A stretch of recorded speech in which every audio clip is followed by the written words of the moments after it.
तो आपण माने जानि रखंतु पीएम किसान लो 20तम किस्ती एई मास शेष सुधा आपन को मिलिया पे जाउछि। आउ किछि जण अछंती सेमानकर लिस्ट रो ना कटि गेलानी कोन पय कटि एछि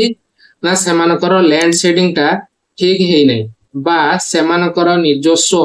कोनोसी जमी जमा नाही बा पट्टा मध्य नाही। तो सेति पय सेमानकर कटि एछि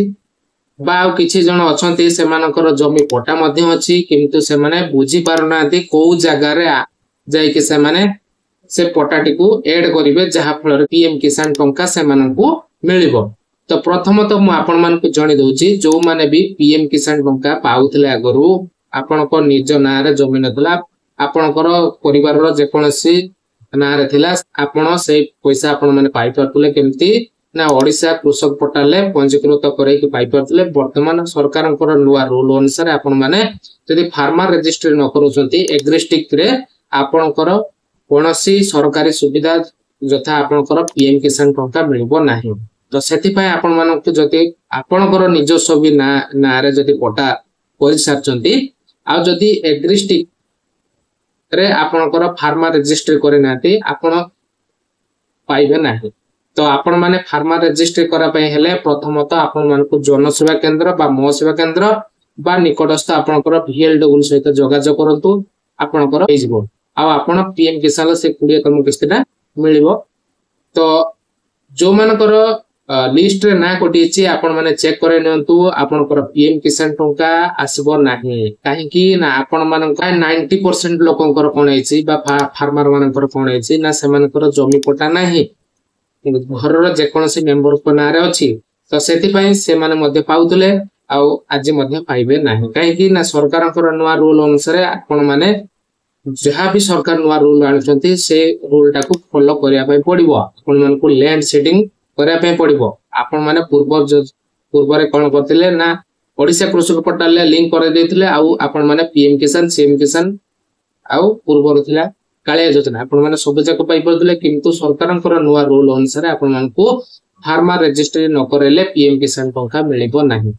पूरा रकठक सरकार पैसा चंती आउ ता मध्ये कार्यकारी चलीछि एबे भी आपण माने चाहिए मध्ये करि परिबे आउ 5 रु 10 दिन भीतर आपण मानकर पीएम किसान टंका आसीबाक जाउछि। तो ताहारी मध्ये रे आपण माने करे देले आपनकर अप्रूवल हे जिवो आउ आपण पाइ परिबे। जदि आधार सेटिंग करे नाते प्रथमतः आपण माने बैंक जाई कि आपण को कहबा पय पड़िबो कि बैंक कर्मचारी को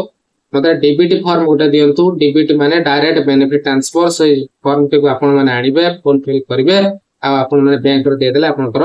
डीबीटी क्लियर हे जिवो। आ ई केवाईसी जदि ई केवाईसी आपण माने करे नाहंती ते प्रथमतः आपण माने जनसेवा केंद्र रे बा मो सेवा केंद्र रे प्रथमतः जाई कि पहुंचबे आ आपण समान को जणैबे कि मोर ई केवाईसी कंप्लीट अछि कि नाही। तो से माने कहि परिबे कि ई केवाईसी कंप्लीट आपनकर हे नै जदि भी हे नै ताले से माने पत्ररु आपनको ई केवाईसी करे देबे आउ जदि ई केवाईसी कंप्लीट हि साची आपनकर डीबीटी लिंक भी अछि ई केवाईसी कंप्लीट भी अछि किंतु आपनकर लैंड शेडिंग हे नै जहा फल के आपण मानकु टंका मध्ये मिलिबो नाही। तो लैंड शेडिंग करे पय हेले आपण मानकु एग्रिस्टिक रे आपण निजे मध्ये चाहिले मध्ये आपण माने